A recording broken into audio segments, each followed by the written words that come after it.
নাহিদের অ্যাকাউন্টে কত টাকা সে নিজেই তার ফেসবুকে জানিয়েছেন। উপদেষ্টা পদে যোগদানের আগে তার কোনো ব্যাংক অ্যাকাউন্টই ছিল না। ২১শে আগস্ট উপদেষ্টা পদে দায়িত্ব পালনের জন্য সম্মানী গ্রহণের লক্ষ্যে সরকারিভাবে সোনালী ব্যাংকে একটি ব্যাংক অ্যাকাউন্ট খোলেন।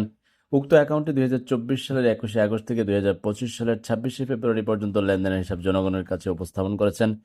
তিনি লিখেছেন, উক্ত হিসেবে ১০,০৬,৮৮৬ টাকা জমা হয়েছে।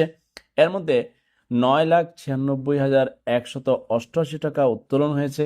সোনালী ব্যাংকের ওই অ্যাকাউন্ট ছাড়া তার আর কোনো অ্যাকাউন্ট নেই। তিনি আরও লিখেছেন, উপদেষ্টা হিসেবে দায়িত্ব পালনকালীন আমার পরিবারের কোনো সদস্যের নামে বাংলাদেশে কোথাও জমি, ফ্ল্যাট নেই বা আমারও আমার পরিবার কর্তৃক ক্রয় করা হয়নি। সদ্য পদত্যাগ করা এই উপদেষ্টা লেখেন, আমার একান্ত সচিবের ইসলামী ব্যাংকে বাংলাদেশ হিসেবে ইসলাম ৩৬,০২৮ টাকা রয়েছে। উনি একান্ত সচিব হিসেবে দায়িত্ব নেওয়ার পর ওনার বা নিজের নামের পরিবারের কারো নামে বাংলাদেশের কোনো কোথাও